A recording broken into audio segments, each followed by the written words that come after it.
तो कोई आइडिया देना, प्रपोज करना, तजवीज़ देना, ठीक है।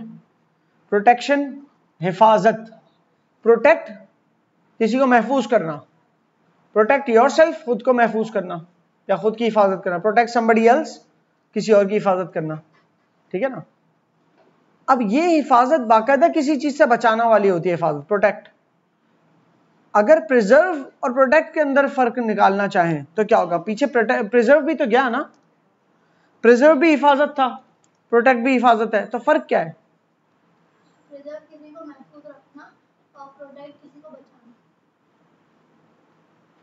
प्रोटेक्ट से मिलता जुलता मैं रख देता हूं सेफ गार्ड, सेफ गार्ड किसी को बचाने को कहते हैं, ये भी वर्ब है, या सेव, ठीक है ना, ये प्रोटेक्ट से मुराद है। प्रिजर्व, मेंटेन,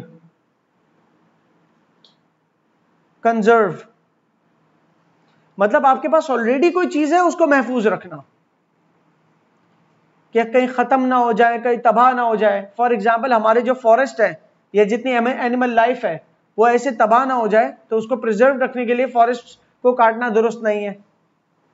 अब फॉरेस्ट को काटना दुरुस्त नहीं है तो फर्नीचर कैसे बनाए, किस लकड़ी से बनाए? तो फिर आज के दौर में नई नई चीजें आ गई हैं। पहले तो प्योर वुड का फर्नीचर बनता था, अब क्या है, अब अलग तरह से वुड आ गए जो शीट्स कहलाती हैं, जिसमें भूसे वूसे मिला के मशीन से प्रेस करके उसको लकड़ी जैसा कर देते हैं, ठीक है। Why are we doing this? एक तो सस्ता सॉल्यूशन है, दूसरा टू प्रिजर्व फॉरेस्ट, कि फॉरेस्ट प्रिजर्व हो सके।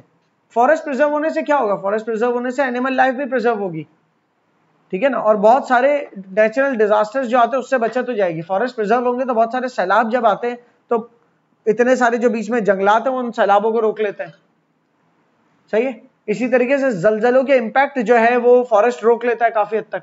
इसी तरीके से पहाड़ों के ऊपर अगर बहुत सारे दरख्त लगे हुए ना स्लोप में, एक तो पहाड़ पे दरख्त बहुत मुश्किल से उगता है और बहुत चंद कैटेगरीज के दरख्त उग पाते हैं पहाड़ पे, तो वो अगर उग रहे हैं ना तो उनको अगर काट दिया तो पहाड़ों से, पहाड़ जो एक जगह ऊपर जमा हुआ है ना, वो किसी भी अर्थक्वेक की वजह से या किसी भी बारिश की वजह से या बर्फबारी की वजह से टूट फूट के नीचे गिर सकता है, तो फॉरेस्ट उसको गिरने से रोकते हैं।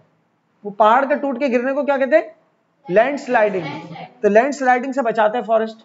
अगर पहाड़ों पर अगर वो दरख्त खत्म कर दे तो लैंडस्लाइडिंग के चांसेस बढ़ जाते हैं, क्योंकि दरख्त वो उन पहाड़ों को रोक के पकड़ के रखते हैं। बहरहाल सो प्रिजर्व करते हैं हम फॉरेस्ट को, इसी तरीके से प्रिजर्व करते हैं। फॉर एग्जाम्पल पाकिस्तान के अंदर एक फैमिली सिस्टम है जिसमें पेरेंट्स जो है वो बच्चों के साथ रहते हैं। जब पेरेंट्स बड़ी उम्र तक पहुंच जाते हैं तो बच्चे उनको जो है ना उनकी टेक केयर करते हैं, और बहुत सारे ममालिक में फैमिली सिस्टम मौजूद है। पाकिस्तान में बहुत स्ट्रांग है, इंडिया में बहुत स्ट्रांग है, बांग्लादेश में ईस्ट की साइड पे ये बहुत स्ट्रांग है, चाइना वाइना में भी बड़ा स्ट्रांग है फैमिली सिस्टम। दीगर वेस्ट ममालिक के अंदर इसके दूसरे ऑल्टरनेटिव्स है कि बूढ़े हो गए पेरेंट्स तो उनको ओल्ड हाउस में रख दिया या तो, ठीक है, अपने मतलब अपने साथ भी रखते हैं ऐसा नहीं है, लेकिन बहुत सारे ओल्ड हाउसेस में भी रख जाते हैं, इसलिए वहां पर ओल्ड हाउस कल्चर मौजूद है। तो उनका वो फैमिली सिस्टम वैसा प्रिजर्व नहीं है जैसा पाकिस्तान का होगा, ठीक है। बहरहाल तो प्रिजर्व करना कि कोई बहुत खास चीज आपके पास मौजूद है, आप उसको बरकरार रखना चाह रहे हैं, महफूज रखना चाह रहे हैं, वो होता है प्रिजर्व करना। और प्रोटेक्ट होता है डायरेक्ट किसी अटैक से बचाना। अगर कोई वायरस आपके बच्चों को ना लग जाए, आपके बहन भाइयों को ना लग जाए, आप अपने घर के अंदर जालियां लगवा रहे कि मच्छर ना आ जाए, कोई मलेरिया डेंगू इस तरह के वायरस ना लग जाए किसी किस्म में, तो ये आप प्रोटेक्शन दे रहे हैं, प्रिजर्व नहीं कर रहे। लेकिन आपने कोई बहुत ही रेयर ब्रीड है, रेयर कहते हैं जिसको बहुत कम मौजूद हो दुनिया में, कोई रेयर ब्रीड का एनिमल है जैसे पांडास, तो पांडास आपके मुल्क ने एक पांडास का पूरा हैबिटाट बनाया हुआ है जिसमें 10 पांडा तो खैर बहुत हो गए, पूरी दुनिया में ही 1000 भी नहीं है शायद, तो वो उनको प्रिजर्व करके रख रहे हैं कि ताकि वो मरे ना, उनके ऊपर ऐसे मौसम का अटैक ना। तो ये क्या है, प्रिजर्वेशन। सो प्रिजर्वेशन याद रखना किसी भी चीज को अपनी हालत के अंदर बरकरार रखने को कहते हैं, और प्रोटेक्शन कोई अटैक से बचाने को कहते हैं, सही है। आप ये नहीं कहोगे कि I am preserving my children from germs, germs से आप प्रिजर्व नहीं करते बच्चों को, जर्म्स से आप प्रोटेक्ट करते हो, सेव करते हो, सिक्योर करते हो, ठीक है जी।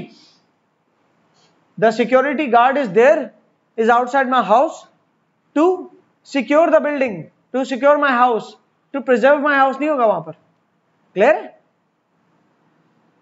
हालांकि दोनों का उर्दू तर्जुमा है तहफ्फुज देना, महफूज रखना वगैरह। साइकोलॉजिस्ट कौन होता है, माहिर नफ्सियात, दिमाग के मसले जो होते हैं ना, उनको उनके ऊपर महारत हासिल रखते हैं। जो फॉर एग्जाम्पल कोई अगर डिप्रेशन में है या किसी के अंदर सुसाइडल टेंडेंसी है, सुसाइडल टेंडेंसी क्या हो सकती है? जो खुदकुशी करने के मोड में है, हर वक्त बस मौका ढूंढ रहा है कि मैं गुजर जाऊं, कोशिश कर रहा है, पुल के ऊपर खड़ा था, कूदने वाला था, किसी ने पकड़ लिया, एक आध दफा जंप मार दी, पानी में कूदे, उसको बचा ले।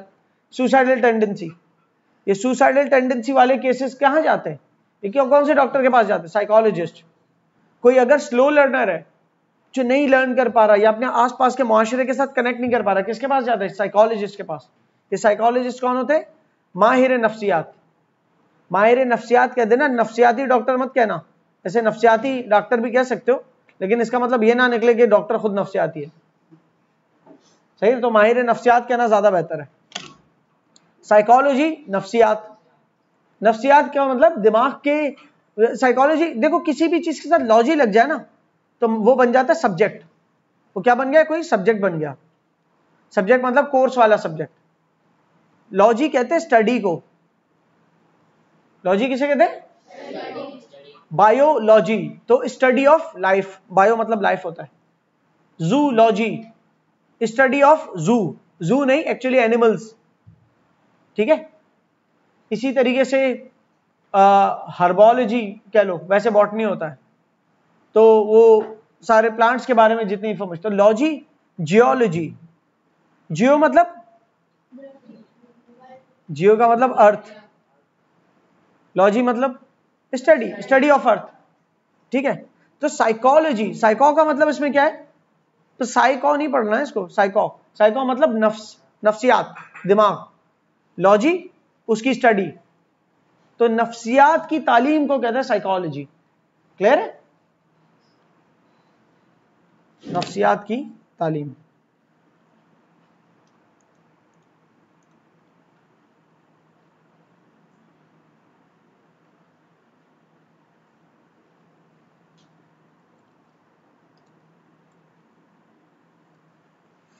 पब्लिकेशन, इशाअत। अरे पब्लिकेशन का मतलब वैसे आपके जहन में क्या आता? अगर मैं लफ्ज का मतलब ना दिखाता तो पब्लिश करने का जहन में क्या आता? मार्केटिंग, फैलाना। पब्लिश करना मतलब फैलाना। ये फैलाना पता है क्यों बोल रहा है? क्योंकि पब्लिक से निकला है, पब्लिक तक स्प्रेड करना, पहुंचाना, तो पब्लिश कहलाया। ठीक है। पब्लिसिटी, लोगों तक पहुंचाना किसी चीज को, पब्लिक करना किसी चीज को। पब्लिश का मतलब वैसे क्या है? इशाअत तो हमने देखा, इशाअत करना, इशाअत करना। अब ये इशाअत कैसे होती है? ये प्रिंटेड फॉर्म में होती है, बैनर्स लगा दिया, ये कर दिया, वो कर दिया। ठीक है। इसका हरगिज मतलब छापना मत समझना। छापना तो प्रिंटिंग होता है, प्रिंट करके आप कोई चीज देते हो, वो होता है छापना। पब्लिश करने का छापने से थोड़ा बड़ा मतलब है। पब्लिकेशन की अगर मैं बैकग्राउंड दूं तो क्या होता है? आप एक राइटर हो जिसने एक स्टोरी लिखी है, सही है। आप मिसाल के तौर पे आप हो जेके रॉलिंग। कौन है जेके रॉलिंग? नाम सुना है किसी ने? नहीं सुना? JK Rowling is the author. Author किसे कहते हैं? किताब, हाँ, जिसने किताब लिखी हो। ठीक है ना? तो JK Rowling is the author of, क्या किताब लिखी थी इसने? हाँ, हैरी पॉटर। इसकी पूरी सीरीज लिखी है इसने, इसकी ऑथर है ये। जब इसने लिखी थी तो किस लिए लिखी थी? अपने बच्चे को सुनाने के लिए। अपने बच्चों को सुनाती थी स्टोरी, बना बना के खुद। तो इतनी अच्छी स्टोरी बननी, इसने पब्लिकेशन के लिए लेके गई, तो किसी ने पब्लिश नहीं किया उसको। पब्लिकेशन क्या होती है? मेरे पास एक स्टोरी है लेकिन मेरे पास इतने पैसे नहीं है कि लाखों की तादाद में उसकी कॉपियां छापूं। अगर एक किताब मिसाल के तौर पे उसकी छपने में 1000 की पड़ती है, ठीक है ना, तो 1000 किताबें छाप रहा हूं और 1000 की पड़ती है, तो 1000 किताबें 1000 की पड़ी। 1000 मतलब 1 मिलियन। 1 मिलियन बोलो या फिर 10 लाख बोलो, एक ही बात है, बस कॉमा इधर उधर हो रहा है। उर्दू में 10 लाख बोलते हैं, इंग्लिश में 1 मिलियन बोलते हैं। ठीक है जी। तो 1 मिलियन रुपीस का खर्चा है सीधा सीधा 1000 किताबें छापना। मेरे पास नहीं है 10 लाख रुपए, पर किताब कहानी बहुत अच्छी है, मैं किसके पास जाऊंगा? पब्लिशर के पास जाऊंगा। पब्लिशर पता है कौन होता है? वो सिर्फ छापता नहीं किताब को,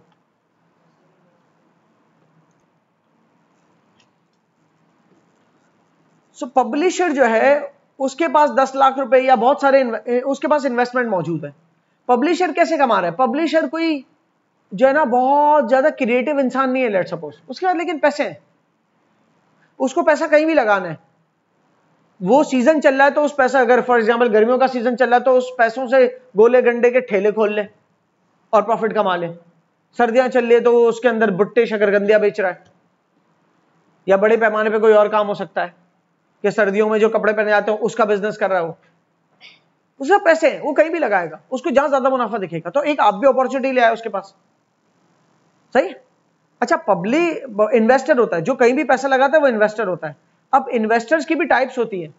कुछ इन्वेस्टर्स होते हैं जो तालीम के एजुकेशन के सेक्टर के अंदर स्ट्रांग हो जाते हैं, जिनको एजुकेशन का सब कुछ पता होता है आसपास का, तो उसमें इन्वेस्ट करते हैं, सही। कुछ होते हैं जो ई कॉमर्स के अंदर इन्वेस्ट करते हैं कि माल किस तरह खरीदो फरोख्त होता है, माल कहीं से बनता और कंज्यूमर तक पहुंचाना होता है वगैरह वगैरह। ये इन्वेस्टर्स की टाइप्स है। तो उन्हीं में से एक टाइप है इन्वेस्टर्स की जो होते हैं पब्लिशर्स।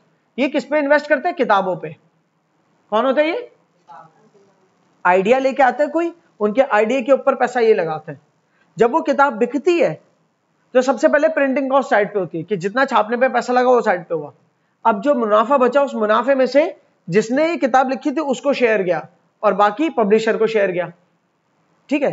अब हो सकता है एक किताब छापने में 1000 की पड़ी हो लेकिन बिकी हो 1500 की, और पब्लिशर के साथ 50-50 का वो रखा हो अपने हिसाब के, प्रॉफिट का 50-50। तो 1500 की जब बिक गई, 1500 में से पहले तो 1000 निकाल लोगे, इतने की तो छपी थी, 500 प्रॉफिट हुआ। 500 में से 250 किसके पास गया? पब्लिशर के पास। और 250 किसके पास गया? ऑथर के पास, सही है। 50-50 भी हो सकता है, 60-40 भी हो सकता है कि 60% पब्लिशर ने रखा कि भाई मैं इतना बड़ा रिस्क ले रहा हूं, आपको 200 प्रॉफिट दूंगा। क्लियर है?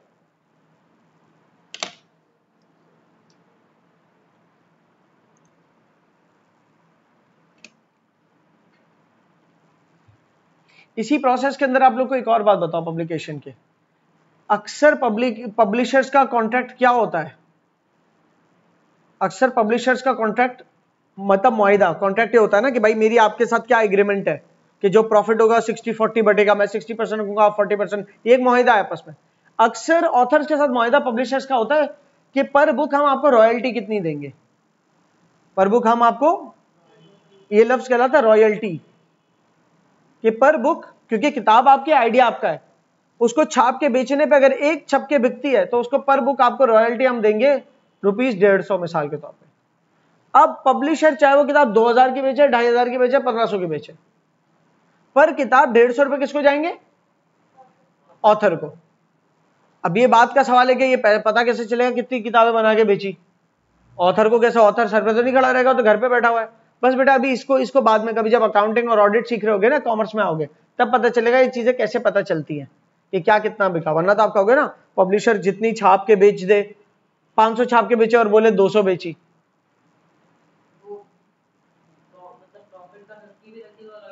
नहीं, जैसा कॉन्ट्रैक्ट, अगर प्रॉफिट के अंदर कॉन्ट्रैक्ट ऐसा है कि प्रॉफिट का 50-50% है तो प्रॉफिट का हिस्सा मिलेगा। या अगर कॉन्ट्रैक्ट ऐसा कि एक किताब छाप के आप जितने की भी बेचो, ₹150 रॉयल्टी मुझे चाहिए, ऑथर कह रहा है मुझे चाहिए ₹150 रॉयल्टी। अब वो 1000 की किताब 1200 में बेच रहा है, तो प्रॉफिट कितना हुआ? 1000 माइनस करो 200 का। अब इस 200 में से 150 किसका हो गया? ऑथर का। 50 बचा पब्लिशर को, समझ रहे हो? तो रॉयल्टी में होता है फिक्स अमाउंट, कि एक फिक्स्ड है कि जो मिलनी मिले। बहरहाल आगे निकल गए बहुत, हम पीछे आ जाते हैं वापस। पब्लिकेशन का मतलब होता है इशाअत करना, मतलब किसी की किताब छापना नहीं है सिर्फ, या कोई बुक है या कोई एडवर्टाइजमेंट है, कुछ भी है, पब्लिक तक स्प्रेड करने को कहते हैं पब्लिकेशन। पब्लिक तक स्प्रेड करने की उर्दू क्या है? इशाअत, ठीक है। पब्लिकेशन मतलब, और अगर मैं कहूं नशरियात तो क्या इंग्लिश है? ब्रॉडकास्ट। पब्लिकेशन ज्यादा किताबों की सूरत में होती है, और ब्रॉडकास्टिंग ज्यादा किस सूरत में होती है? वीडियोस की सूरत में, टीवी के चैनल के जरिए, या रेडियो के अंदर ब्रॉडकास्ट होती है। क्लियर है? ये दोनों चीजें क्या है? पब्लिक तक पहुंचाने के लिए किसी भी इंफॉर्मेशन को। Purchase,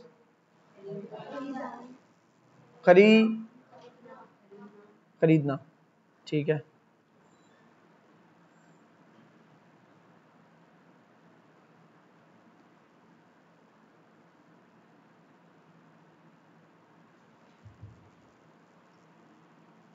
purchase as a verb है ना, अगर इसका मतलब खरीदारी नहीं होगी बल्कि खरीदना। प्योर, खालिस, परसू, पीछा करना। किसी को परसू करता है ना, परसू का लफ्ज कंफ्यूज कभी कभी आप किससे, पहले तो परसू जैसा एक और बताओ कोई।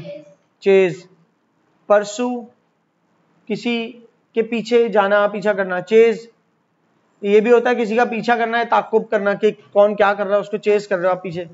फॉलो, फॉलो का मतलब पीछा, ये वो वाला पीछा नहीं है कि चोर पुलिस के पीछे पुलिस जो है चोर के पीछे लग गई। फॉलो करना मतलब कि भाई आप जैसा करेंगे मैं वैसा करूंगा, बाद में आने वाला। आप पहले निकले, मैं बाद में आता हूं, जैसे आप जाएंगे वैसे ही मैं आऊंगा, या आप जो करेंगे मैं आपको फॉलो करूंगा। जैसे फॉर एग्जाम्पल, अगर आप पहले भागते हुए जाएंगे तो मैं भी भागते हुए जाऊंगा, दैट्स फॉलोइंग। पीछा करना अलग चीज है, फॉलो करना अलग चीज है। फॉलो करना मतलब जो अगला बंदा जैसा कर रहा है ना वैसे ही कर रहे हैं आप, ठीक है। अच्छा, अक्सर फॉलो जो है ना वो चेस जैसा होता है कि वो जिस गली से मुड़ रहा है आप भी उस गली से मुड़ रहे हो, तो बंदा कह सकता है आप मुझे फॉलो कर रहे हो, आप मुझे चेस कर रहे हो, आप मुझे परसू कर रहे हो, कुछ भी कह सकता है उसमें। तो अक्सर तो होता है पीछा करने वाला फॉलो, और एक फॉलो होता है कि किसी, अगर टीचर ने फॉर एग्जांपल 4 स्टेप्स में मैथ का सवाल सॉल्व किया तो आप भी टीचर की तरह सॉल्व कर रहे हैं, तो ये चेस तो नहीं हुआ, ये फॉलो हुआ कि किसी की तरह कोई काम करना।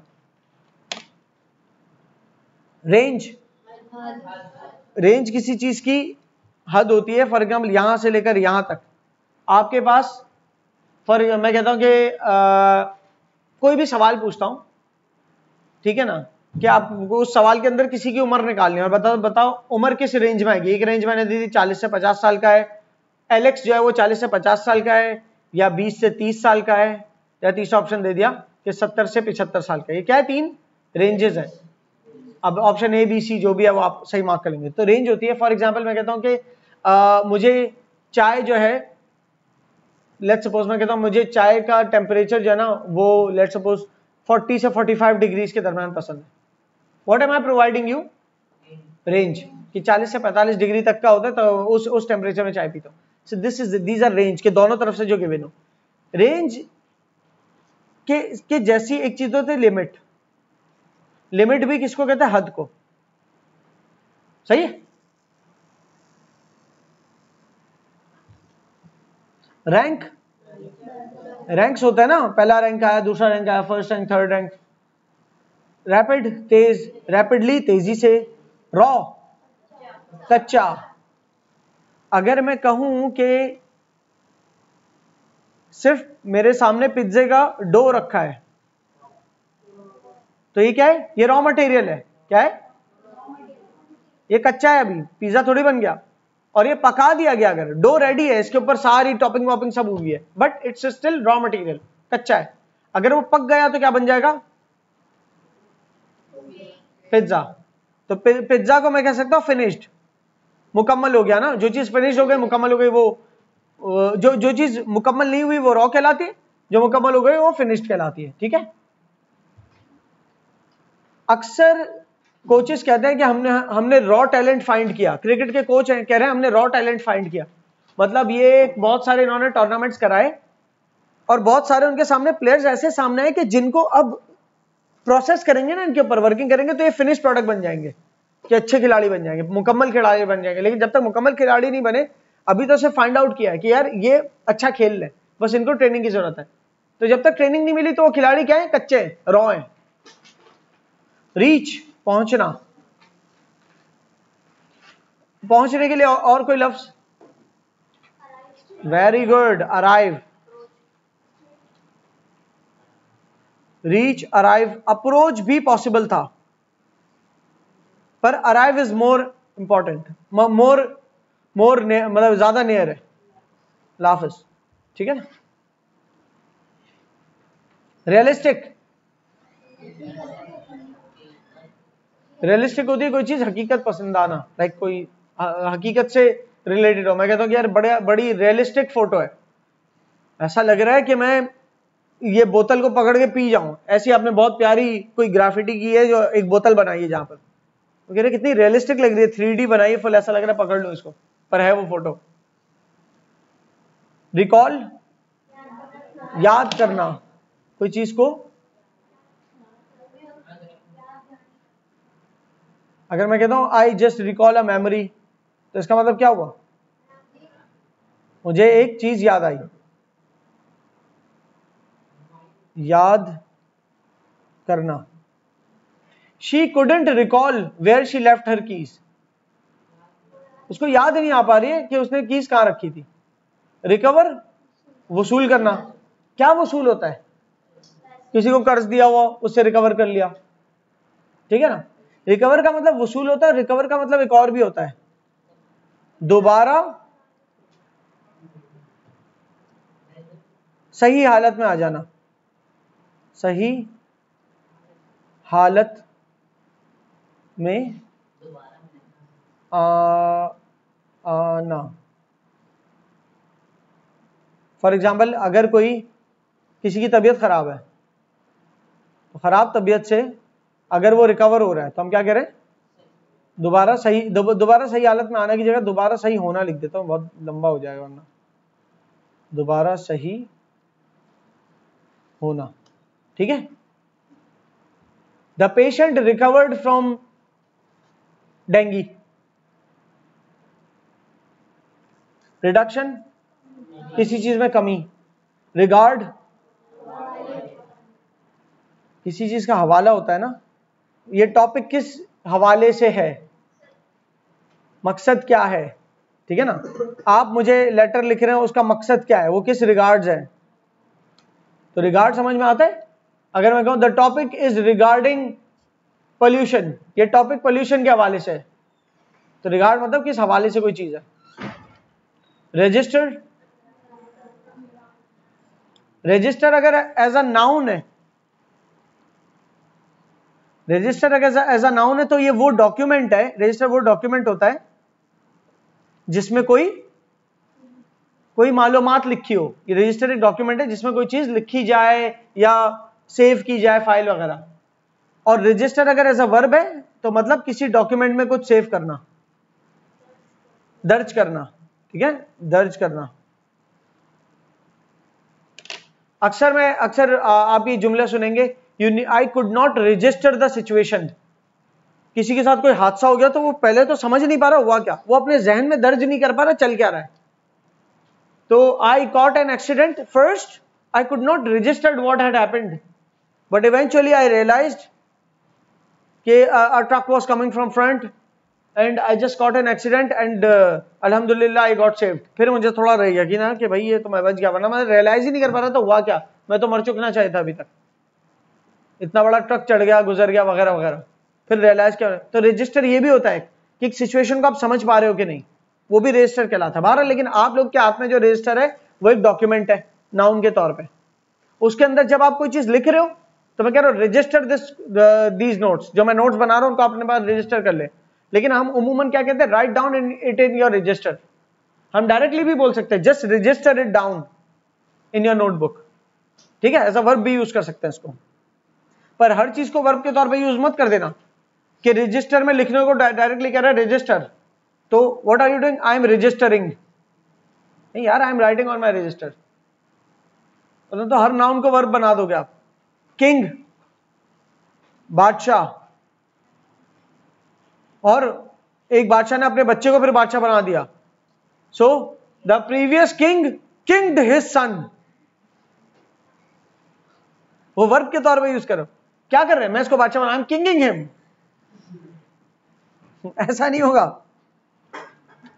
अक्सर लफ्ज होते जो नाउन आए थे लेकिन वो बाद में वर्ब बन गए, इतने मशहूर हो गए कि वो वर्ब बन गए। जैसे कि गूगल दिस वर्ड, गूगल को एज अ वर्ब यूज करते हैं। Wait I will just google, रुको मैं जरा गूगल कर लूं। हालांकि होना क्या चाहिए था, let me search on Google. पर अब ये गूगल इतना मशहूर हो गया है कि ऐसा डिक्शनरी लगता है ये। I'll just search on Google की जगह डायरेक्ट कह दे तो let me google it. What are you doing? I am just youtubing, मैं यूट्यूबिंग कर रहा हूं, इसको वर्ब बना दिया। हालांकि है नाउन, यूट्यूब एक वेबसाइट का नाम है ना, तो अक्सर नाउन इतने मशहूर हो जाते हैं कि वर्ब बन जाते हैं। रिग्रेट, अफसोस करना।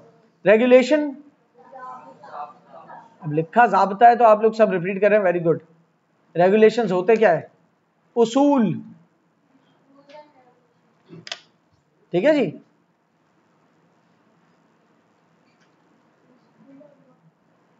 रूल्स एंड रेगुलेशंस होता है ना। देखिए ज़ाब्ता मतलब ये होती है कि किन लिमिट्स में रहते हुए कोई काम होता है, इसे कहते हैं ज़ाब्ता। किन लिमिट्स में रह के, किस रेंज में रह के कोई काम होता है। अब रूल्स एंड रेगुलेशंस कहते हैं कि आपने कोई रोड है, गलियों के अंदर मिसाल के तौर पे 15 से 20, 10 से 20 की स्पीड में चलानी है, या 20 की स्पीड के अंदर अंदर चलानी है, ये रेगुलेशन है। आपको एक हद प्रोवाइड कर दी गई, एक रेंज प्रोवाइड कर दी गई। हाईवे पे पहुंच के उसूल आ जाता है, अच्छा गली में तो ये कि 20 के अंदर अंदर चलानी है, हाईवे पे पहुंच के उसूल आ जाता है 40 से 80 की स्पीड पे चलानी है। तो यहां दो तरफ की रेंज है कि 40 से स्लो भी नहीं होनी चाहिए वरना पीछे वाला आगे को ठोक देगा, सही है। तो 40 किलोमीटर पर आवर की स्पीड से लेकर 80 किलोमीटर पर आवर की स्पीड तक आप चला सकते हैं गाड़ी, लेट्स सपोज। तो ये क्या है? ये रेगुलेशन है, रूल्स एंड रेगुलेशन में शामिल है कि आपको एक हद दे दी गई। ज़ाब्ता कहते हैं किसी हद को कि जिसको आपने फॉलो, जिसमें रहते हो अपनी लिमिट्स में रहते हो कोई काम करना है तो बी इन योर लिमिट्स या फॉलो द रेगुलेशन, ये दोनों बात कर सकता हूं मैं। रेगुलेशन उसूल को कहते हैं या ज़ाब्ता को कहते हैं। रिलीफ, मदद, मदद की जमा अमदाद नहीं इमदाद। रिलीफ है मदद और मदद की जमा इमदाद। रिलाय, वाह, इन्हिसार लिखा तो है लेकिन मतलब क्या है जो इन्होंने बताया? भरोसा करना। किसी पे रिलाय करते हो तो मतलब आप भरोसा करते हो। और बताओ भरोसा करने को। और डिपेंड, आप किसी पे रिलाय करते हो, डिपेंड करते हो। For example, I depend on my parents for my pocket money, I rely on my parents for my pocket money. अब ट्रस्ट नहीं होगा उसमें, मैं अपनी पॉकेट मनी को लेकर मेरे पेरेंट्स पे भरोसा करता हूं। आप ये कह सकते हो मैं अपनी ईदी को लेकर पेरेंट्स पे भरोसा करता हूं, जमा कराता हूं उनके पास। डिपेंड करना और रिलाई करना मिलते जुलते मतलब देते हैं। क्या आप किसी के बिना कुछ कर नहीं सकते, ठीक है। जबकि ट्रस्ट जो है वो है भरोसा, किसी को बाकायदा आप अपनी अमानत रखवा रहे हो तो उस पर भरोसा, कोई राज बता रहे हो तो उस पर भरोसा, ठीक है। रिमार्क, तबसरा या फिर किसी किस्म की तनकीद नहीं, हाँ वो जो रिव्यू वगैरह होता है, तबसरा ही रखो इसको भी। क्या आपके टीचर रिमार्क्स लिखते हैं ना, बताते हैं कि आपके बारे में क्या। एक्चुअली तनकीद इसलिए नहीं लिख रहा, तनकीद क्रिटिसाइज होता है, तनकीद ज्यादातर वो होता है जिसमें आप खामियां बयान करते हो। रिमार्क्स में जरूरी नहीं आप खामियां बयान करो, आप अच्छाइयां भी बताते हो, ठीक है। इसलिए इसका मतलब तनकीद नहीं लिख रहा। रिप्रेजेंटेटिव, नुमाइंदा समझ में आता है किसी को? रिप्रेजेंटेटिव का मतलब समझ में आता है? अगर मैं ये फॉर एग्जांपल हमारी टीम को रिप्रेजेंट कर रहे हैं हमारे कप्तान रिजवान, सही है, हमारे मुल्क को रिप्रेजेंट कर रहा है हमारा प्राइम मिनिस्टर, और क्या रिप्रेजेंट करने वाला कहलाता है रिप्रेजेंटेटिव, सही है। अब मिसाल के तौर पे आप में से कोई एक बच्चा आता है और कहता है कि सर वो स्पोर्ट्स का टूर्नामेंट कराना है हमें, तो वो एक बच्चा पूरी क्लास का नुमाइंदा बन के आया है, पूरी क्लास का रिप्रेजेंटेटिव बन के आया है, पूरी क्लास को वो रिप्रेजेंट कर रहा है मेरे पास आकर। आया एक है, क्यों? बहुत सारे एक साथ आ जाएंगे तो सबकी बात समझ में थोड़ी आएगी। सबने मिलकर एक को मॉनिटर बनाया, वो आया और उसने बोला कि हमें क्रिकेट का टूर्नामेंट कराना, समझे? तो रिप्रेजेंटेटिव इज नुमाइंदा, सही है। नुमाइंदा क्या करता है? नुमाइंदगी करता है, किसकी? जिस चीज का नुमाइंदा बना है वो। अगर क्लास का नुमाइंदा बना है तो उसकी नुमाइंदगी करेगा वो, सही है। तो फिर सवाल पूछता हूं, पाकिस्तान की ओलंपिक्स में किसने नुमाइंदगी की थी? मेरा उसमें मैराथन नहीं, जेवलिन में अरशद नदीम ने पाकिस्तान की नुमाइंदगी की थी। मतलब पूरे पाकिस्तान ने जाके थ्रो थोड़ी किया था, एक पाकिस्तान से एक बंदा प्रोड्यूस हुआ कि जिसने जाके ये काम किया। सही, तो Arshad Nadeem representative our nation या पाकिस्तान इन ओलंपिक्स। रिक्वायरमेंट जरूरत, इसके लिए कोई और लफ्ज? नीड और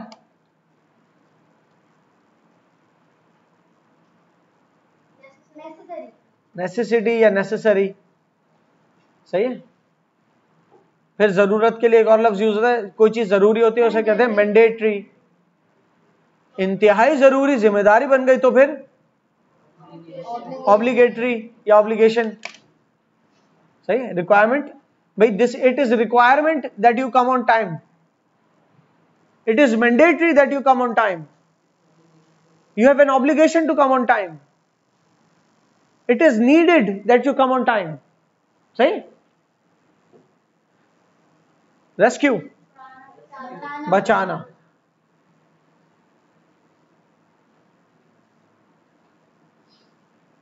मैं रेस्क्यू का मतलब बचाना ही लिख रहा हूं, बाकी ये मिटा रहा हूं।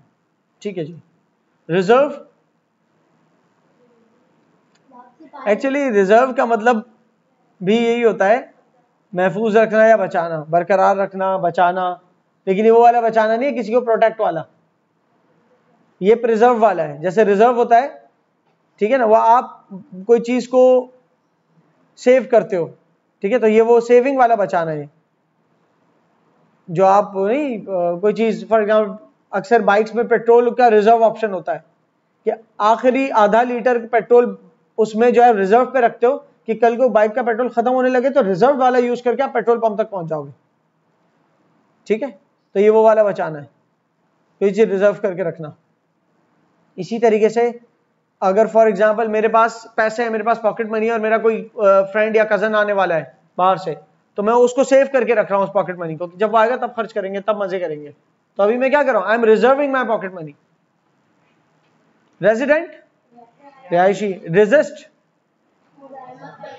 मुजाहिमत क्या होती है? आप मतलब हाँ नहीं, बर्दाश्त नहीं, आप मना कर रहे होते हो, आप राजी नहीं होते। कोई अगर मिसाल के तौर पे कहता है कि यार अब हम पढ़ाई का अंदाज चेंज करने लगे, अब से हमारी पढ़ाई जो है ना व्हाइट बोर्ड या ब्लैक बोर्ड की जगह स्क्रीन के जरिए होगी, तो कोई पुराने टीचर्स है जिनको कंप्यूटर यूज करना अगर नहीं आता तो हो सकता है वो रेजिस्ट करें कि नहीं ये नहीं, हम तो चॉक बोर्ड से करेंगे।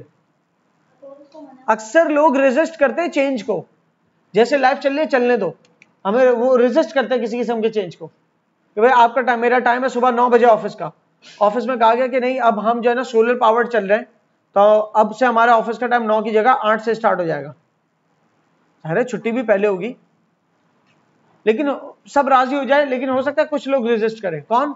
कोई ऐसा बंदा हो सकता है रेजिस्ट करे कि नहीं मैं नहीं कर सकता क्योंकि हम ये वाला टाइम नहीं होगा, क्योंकि हो सकता है वो 7:30 से 8:30 जो है वैन ड्राइवर हो, बच्चों को छोड़ता हो स्कूल वगैरह, पहले वहां से कमा लेता हो थोड़ा, फिर ऑफिस आता हो, तो वो रेजिस्ट करेगा इस चीज से कि 8 बजे अगर मुझे बुला लिया तो मैं ये मेरा काम डिस्टर्ब होगा। सही। तो रेजिस्ट करने में आप मतलब ये होता है रुकावट डालते हो या मुजाहिमत करते हो। इसका रेजिस्ट करने का जो एग्जैक्ट तर्जुमा है मुजाहिमत करना। रिजॉल्व, यार हाँ सुलझाना अच्छा लफ्ज बताया, सुलझाना, ठीक है ना, कोई उलझी हुई चीज को या उसके कोई आसान बनाना किसी चीज को, रिजॉल्व। यहां पर रेजोल्यूशन से निकला हुआ है तो ये मैं रिजॉल्व करता हूं, ही माय या द जज resolve the inheritance issue. Inheritance किसे कहते हैं? विरासत। विरासत समझ में आता है कोई लफ्ज किसी ने? उसी को समझ में आएगा कि जिसके घर कभी फैसले हुए हैं विरासत के। विरासत होती है जब बाप से बेटे में जायदाद मुंतकिल होती है, इसे कहते हैं विरासत। विरासत में फड्डे भी होते हैं, जैसे बहुत से लोग ना औरतों के हुकूक खा जाते हैं उसमें, ठीक है। हमारे यहाँ इस्लामिक लीगल सिस्टम है ना, तो उसके तहत खवातीन को भी हक है विरासत में, बाप की जायदाद में, उनको हक नहीं दिया गया, क्योंकि हमेशा से जो है ना ये चलता चला आ रहा है कि जो भाई भाई है ना वो आपस में बांट लेते हैं विरासत, जो कि गलत है। बहनों को भी हक देना चाहिए। अगर नहीं दिया जा रहा तो बहनें कोर्ट चली जाएंगी और कोर्ट फिर रिजॉल्व करेगा उनका मैटर, ठीक है। कोर्ट उनका इनहेरिटेंस इशू रिजॉल्व करेगा। रिजॉल्व करना मतलब मसले को हल तक पहुंचाना, हल निकालना। और इनहेरिटेंस मैंने साथ लिख दिया यहाँ पर। इनहेरिटेंस का मतलब क्या होता है? विरासत। विरासत क्या होती है? विरासत वो जायदाद होती है जो बड़ों से छोटों तक मुंतकिल होती है, बाप से बेटों तक मुंतकिल होती है, उसे विरासत कहते हैं। रिजॉर्ट कोई सैर करने की जगह होती है ना, जो घूमने की जगह जो होती है। तफरीगाह, इसको सैरगाह भी कह सकता हूं और तफरीगाह भी कह सकता हूं। तफरीगाह। अच्छा, ये यहां पर एक पॉइंट मैं आपको बताऊं, ये जो गाह लफ्ज आता है ना जब भी, तो ये किसी प्लेस के लिए यूज होता है। आरामगाह, ठीक है, ये किसी प्लेस के लिए यूज होता है। अक्सर जो है दान लफ्ज आता है ना एंड में, तो ये किसी, समझ लो पैमाने के लिए, चलो पैमाना ना बोलूं, कोई बॉक्स कह लो, किसी बॉक्स के लिए इस्तेमाल होता है। ऐसे एग्जैक्टली बॉक्स नहीं है, कोई भी कंटेनर समझ लो, ठीक है। जैसे पानदान जिसमें पान रखे जाते हैं, जुज दान जिसमें जुज रखे जाते हैं, कुरानी जुज रखे जाते हैं, या पढ़ाई के जो पेपर्स वगैरह, ये कुरान पाक रखे, ये सारे जुज है ना, जुज दान, ठीक है। और खानदान, खानदान जिसमें खान को रखा जाता है, ठीक है, खान को रखा जाता है खानदान। उस हिसाब से तो जिस जेल में इमरान खान को रखा है उस जेल का नाम खानदान होना चाहिए क्या? हाँ, तो ये कदरदान, खानदान, ये इस तरह के अल्फाज में भी। लेकिन अब ये जो है ना कदरदान, ये इसमें अब मुझे कोई कंटेनर समझ नहीं आ रहा क्या है। कदरदान ऐसा लग रहा है एक बंदा है जो पूरा बॉक्स है जिसके अंदर कदर होती है हर एक की। रोशनदान, वो बॉक्स जिसमें रोशनी समाई, जिससे के जरिए रोशनी आए। पायदान, पायदान क्या है? पाए, पाए क्या होते हैं? पाए, पाए मतलब पैर, चार पाए होते हैं जैसे, पाए दान। गुड यार। अच्छा जी, तो दान और गाह हो गया। अभी आगे बढ़े। रिटेन, बरकरार रखना। देखो आपकी जो वोकैबुलरी की क्लासेस में वर्ड मीनिंग्स होने होते तो लिस्ट मिल जाती। ये जो आसपास की बात है ना, जिससे एक लफ्ज से दूसरा लफ्ज निकल रहा है, असल ये है पॉइंट ऑफ लर्निंग। रिटेन मतलब बरकरार रखना। अब रिटेन का मतलब एक तो बरकरार रखना है, इससे बेहतर मैं बताऊं तो याद रखना। याद रखना। फॉर एग्जाम्पल, मैं आपको आज बहुत सारे कॉन्सेप्ट्स बताता हूं मैथ के, कि फला इक्वेशन ऐसे सॉल्व होती है। या फिर आप लोगों को मैंने एक वो निमोनिक बताया, द फार्म, आप लोगों को याद होगा पिछली क्लास में करवाया भी था, द फार्म। तो इसकी फुल फॉर्म मैंने आपको बताई थी। अगर आपको अभी तक याद है तो आप कहोगे आई स्टिल रिटेन इट, कि मेरे जहन में अभी तक बरकरार है या मुझे अभी तक याद है। तो एक रिटेन होता है, याद रखने को भी कहते हैं, ठीक है। और अच्छा, याद रखना मतलब रिटेन, और रिकॉल मतलब याद करना, कोई चीज सोच के याद करना होता है रिकॉलिंग, और जहन में कोई चीज मौजूद हो मतलब रिटेन है, ठीक है। अब इसी के साथ साथ मैं एक बात बताता हूं कि आपको प्रॉफिट हुआ कुछ बिजनेस में, आपने मिसाल के तौर पर 10,000 का माल बेचा, 10,000 का खरीदा था, बेचा उसको 15,000 में, तो प्रॉफिट कितना हुआ? उसमें से आपने 2,000 रुपए निकाल लिए, घर ले गए, तो बाकी बिजनेस में 3,000 क्या हुए? इन्वेस्ट तो बाकायदा जेब से डालते हैं ना, जेब से नहीं डाले लेकिन निकाले नहीं, बरकरार रखे, सही है, मेंटेन रखे वो 3,000 बिजनेस के गल्ले में। तो इसको मैं क्या कहूंगा? रिटेन, बरकरार रखना। अगर मैं कहता हूं कि हमारी टीम के अंदर कुछ चेंजेस हुए हैं लेकिन हमने अपने ओपनर्स को रिटेन रखा है, ओपनर जो थे उनको बरकरार रखा है, वो पहले दूसरे वही 2 ओपनर्स आएंगे जो हमेशा से आते हैं, बाकी नीचे थोड़ा सा चेंज हुआ है टीम का मामला, क्लियर है? मिसाल के तौर पे हमने अपना सारा फर्नीचर वो चेंज कर लिया सिवाय पलंग के, वो मेरी दादी ने दी थी मेरे वालिदैन को, फिर वालिदैन ने मुझे दिया, तो वो पलंग हमने रिटेन रखी है, बरकरार रखी है, क्लियर हो रहा है रिटेन का मतलब? रिवील, ठीक है ना, जाहिर करना किसी चीज को, रिवील। रेवोल्यूशन, ये बहुत इंपॉर्टेंट लफ्ज है, सुनना। किसी चीज के एक दफा पूरे घूम जाने को कहते हैं रेवोल्यूशन। क्या? एक दफा पूरा चक्कर काट ले एक चीज, वो कहलाती है रेवोल्यूशन। सही है? एक साल पूरा रिवॉल्व हो जाए, एक साल जब पूरा गुजरता है 365 दिन होता है, मतलब क्या कि सूरज की गिर्द हमारी अर्थ एक रेवोल्यूशन कर गई, पूरा चक्कर काट गई, तो एक साल मुकम्मल होता है 365 दिन में। 365 भी नहीं, 365.25, 365.25। अब 0.25 को गिनते नहीं है ना, ये क्या हुआ? 6 घंटे का दिन होगा 0.25 तो 365 डेज गिनते हैं हम। फिर हर चौथे साल वो 0.25 को मिला के एक दिन बढ़ा देते हैं, जो कि 29 फरवरी होता है। सही है जी? 4 साल में 0.25 और 0.25 मिलके 1 बन गया ना, तो उसको एक दिन बढ़ा के वो वाला साल होता है 366 दिन का, 366 डेज का। सही है जी? वरना बड़ी कंफ्यूजन हो जाती, एक दिन हम 6 घंटे का गुजारते। सही है? सो रेवोल्यूशन बता रहा था, रेवोल्यूशन होता है एक चीज का पूरा चक्कर काटना। ये पंखा, इस पंखे की स्पीड पता है कैसे मालूम होती है? आरपीएम। इसका आरपीएम कितना है? रेवोल्यूशंस पर मिनट। एक्चुअली आरपीएस होगा इसका, तो इतना तेजी से घूम रहा है ना, आरपीएस। पता चलता है कि इसका, इस पंखे का आरपीएस है 10 रेवोल्यूशंस पर सेकंड। एक सेकंड में 10 दफा घूम जाता है पूरा। आरपीएस, रेवोल्यूशंस पर सेकंड। हर सेकंड में कितनी रेवोल्यूशन है? 10, मतलब 10 चक्कर काट लेता है। दूसरा पंखा देखा आपने, आपको डिसाइड करना है कौन सा तेज है। दूसरे के फीचर्स पढ़े तो उसमें लिखा हुआ है 13 है आरपीएस, तो आप 13 आरपीएस वाले लोगे ना, कि एक सेकंड में 13 चक्कर काट लेता हूं। क्लियर? गाड़ी में भी रेवोल्यूशन होती है कि उसका इंजन जो है उसको कितनी रेवोल्यूशन पे रखना है, कि पर सेकंड कितनी तेजी से घूमना चाहिए उसके इंजन का, उसकी मोटर जो इंजन की, वो रेवोल्यूशन। बहरहाल, अब एक रेवोल्यूशन होता है इनकलाब। ये जो मैं बात बता रहा हूं ना रेवोल्यूशन की, अब आ जाता है इनकलाब पे। इनकलाब होता है कोई सिस्टम चल रहा है, उस सिस्टम को एकदम उथल पुथल कर दो, टेढ़ा मेढ़ा कर दो, पूरा ही घुमा दो, ये होता है इनकलाब। कि जो मुखालिफ थे वो हुकूमत में आ गए, जो हुकूमत थी वो हुकूमत से उतर गई, ये हो गया इनकलाब। सही है? इनकलाब अक्सर ममालिक में आ जाते हैं। कैसे? जब पब्लिक निकलती है रोडों पे और कोशिश करती है कि हुकूमत अगर गलत करी तो। फॉर एग्जांपल बांग्लादेश में रिसेंटली इनकलाब आया।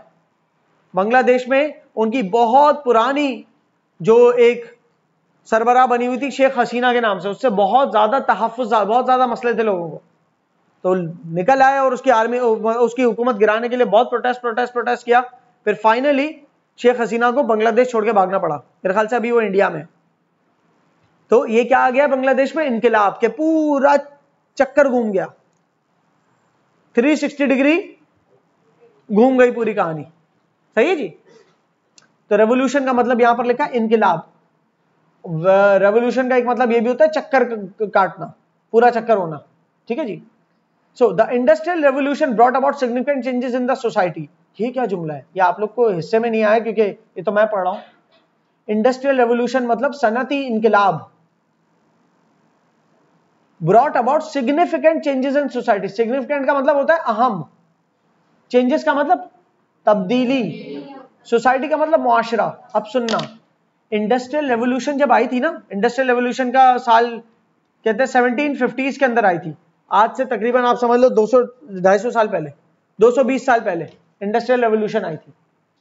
220 साल पहले इंडस्ट्रियल रेवोल्यूशन क्या आई थी? ट्रेन की पटरियां लग गई थी, रेलवे सिस्टम तख्लीक हो चुका था, इन्वेंट हो चुका था। तो अब क्या होगा? अब जो घोड़ों पे माल जा रहा था, पहाड़ से कोयला तोड़ के घोड़ों पे जा रहा था, अब वो पटरियों के जरिए तेजी से जाएगा। जब माल तेजी से एक जगह से दूसरी जगह जाएगा तो और ज्यादा तेजी से तरक्की होगी। सो तरक्की, बिल्कुल तरक्की के अंदर एक रेवोल्यूशन आ गई इंडस्ट्रीज लगने की वजह से, इंडस्ट्रियल रेवोल्यूशन की वजह से। और इंडस्ट्रियल रेवोल्यूशन कैसे आई थी? जब मोटर इजाद हुआ, जब बिजली इजाद हुई, ये सारी चीजें इंडस्ट्रियल रेवोल्यूशन का पार्ट है। इससे क्या हुआ, सनती तरक्की हुई। सनती तरक्की का मतलब प्रोडक्शन और तेजी से होने लगी। आज के दौर में क्या है, आज के दौर में टेक्नोलॉजी की रेवोल्यूशन आई हुई है। आज के दौर में चीजें इतनी तेज हो गई है कि कल तक जो हाथ से किताब लिखते थे वो एआई के जरिए लिख रहे हैं पूरी। इंटरनेट की दुनिया में आर्टिफिशियल इंटेलिजेंस के अंदर रेवोल्यूशन आ गई है ना। पहले कुछ हल्का फुल्का कंप्यूटर से काम ऐसे हो जाता था, अब आर्टिफिशियल इंटेलिजेंस इतना इंटेलिजेंट हो गया कि आप खाली अपना मसला लिखते हो कि मुझे एक किताब लिखनी है जिसमें ना हर पेज पे एक लतीफा हो, 4 पेज की किताब होनी चाहिए, और वो किताब एक बच्चे के हवाले से होनी चाहिए, उसकी कोई स्टोरी, ये सब आप जो लिख रहे हो और पूरी स्टोरी बन के आ गई सामने, तो ये क्या हो गई, एक पूरी रेवोल्यूशन आ गई, एक इनकलाब आ गया किसके अंदर, टेक्नोलॉजी के अंदर। खोलो बेटा गेट।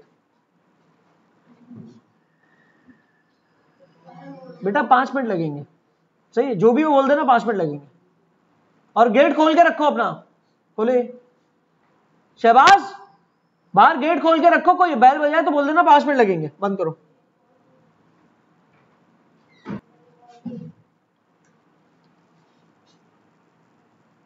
रिवॉर्ड, इनाम।